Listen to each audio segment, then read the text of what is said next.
Théo a tout juste une semaine. Il est né jeudi dernier à la maternité de Ganges. Il fera partie des 820 000 naissances que la France enregistre en moyenne tous les ans. Avec 2 enfants par femme, les Françaises sont en tête du palmarès européen.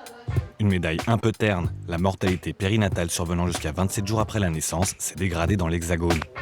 Un rapport de la Cour des comptes commandé par le Sénat demande la fermeture des petites maternités qui ne sont pas conformes. 13 sont ainsi dans le collimateur.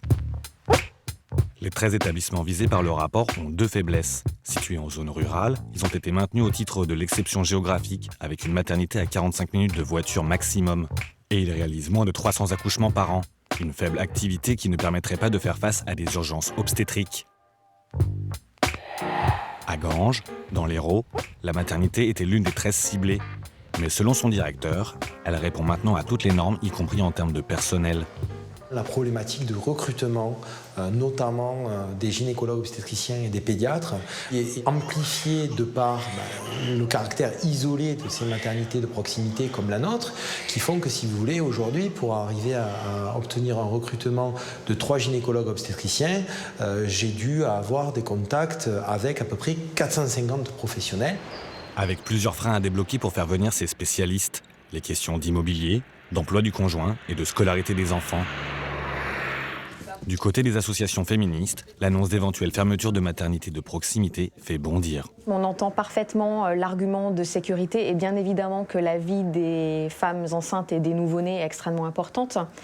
Mais on a peur que derrière ce rapport se cache ni plus ni moins qu'une volonté de fermer des maternités sur l'autel de la réduction des dépenses publiques. Avec d'autres craintes encore. On redoute 2 choses.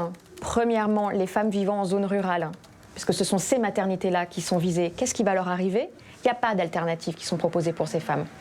Deuxièmement, ce qu'on redoute, c'est une dégradation de la prise en charge des femmes enceintes tout le long de la grossesse et au moment de l'accouchement, avec la création de gros pôles de naissance qui sont ni plus ni moins que des usines. Une rationalisation qui pourrait s'accompagner d'une réduction de la durée du séjour en hôpital. En restant en moyenne 4,2 jours à la maternité, les Françaises dénotent par rapport à leurs voisines européennes. Mais pour le sénateur UDI Jean-Marie Wallenrenberg, à l'initiative du rapport, la situation n'est pas si alarmante. Le problème de ces maternités, elles ont été autorisées à une condition, c'est d'être aux normes de sécurité. Les normes de sécurité qui ont été fixées par un décret en 1998. Il n'y a pas question de fermer brutalement ces maternités. La seule question qui leur est posée, c'est comment allez-vous faire pour vous mettre aux normes. Avec ce rapport commandé il y a déjà 2 ans, le Sénat veut peser sur les prochaines grandes lois santé.